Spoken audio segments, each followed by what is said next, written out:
7, a capsule named by its pilot, astronaut Scott Carpenter, leaves Earth for the vastness of space. It's the second time the United States will send an American into orbit around the Earth. I believe that this nation should commit itself to achieving the goal before this decade is out of landing a man on the moon and returning him safely to the Earth. Kennedy, because he had the vision and the charisma to galvanize the nation behind flying to the moon. And the third was Werner von Braun, because he showed us how to do it. Yeah. Three great men. Yeah. And you were in the water for a while after you landed, right? Yeah. I think it was around 4 hours before the chopper got there to lift me out. What were you thinking during that time? And you were out of radio contact for the first while as well, right? No, because there was a Homer on the capsule. Okay. And everybody knew exactly where I was.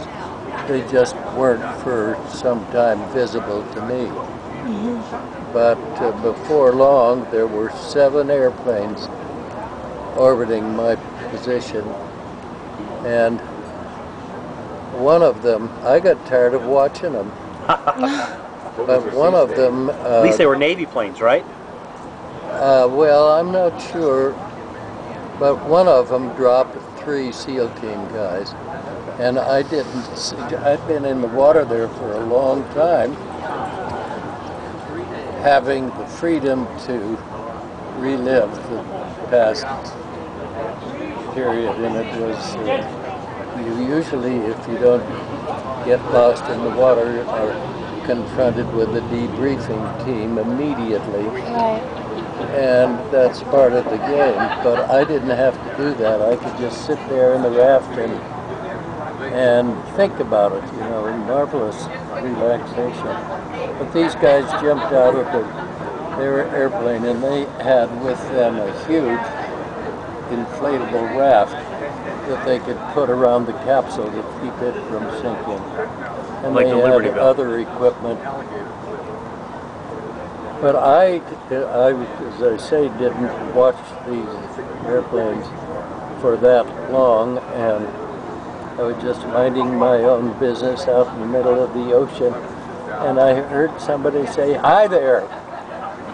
And it was one of the SEAL team guys behind me, towing their raft over. I asked them if they wanted something to eat. I had some survival. Did you have money with that? Did they give you gold or anything like that in your survival kits? There was some food. It was candy, I think, in the survival kit, in the raft. But they didn't want to eat. And then it was shortly after that, the chopper got there and they dropped a horse collar, and I left them to their own devices. The water was calm. Are you ready? Sure. A number of years later, I was at a meeting in Santa Barbara in the courthouse building with some city representatives, and some guys came in and we shook hands, and I said that inane thing, something like, "It's nice to see you," or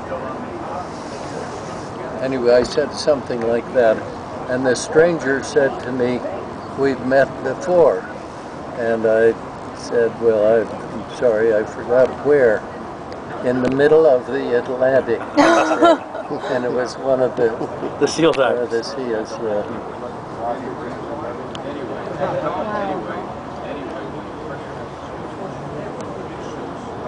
So it was a marvelous time for spaceflight and for people who were part of it, and for the nations who did it, especially the nation that won the race to the moon. But you know, there is a school of thought that says we didn't win the race. The Soviets lost it.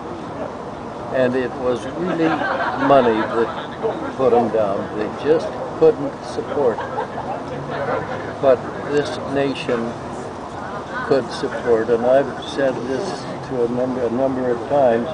I think it was proof of the fact that free men and women can do things that men, like under totalitarian regime, cannot do.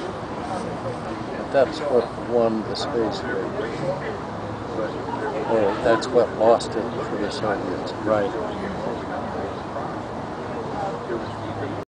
He was the first man to explore both the heights of space and the depths of the ocean, and the second American to orbit the Earth. Scott Carpenter has died aged 88 of complications from a stroke he suffered in September. A family picture in 1962 of US Mercury program astronauts in their spacesuits.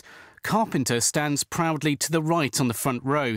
Next to him is John Glenn, who was the first American to orbit Earth. The contribution of Scott Carpenter and the thousands of men and women who helped get him to orbit and safely home started a legacy that continues to this day. Aurora 7, a critical step on the path to where we will walk tomorrow.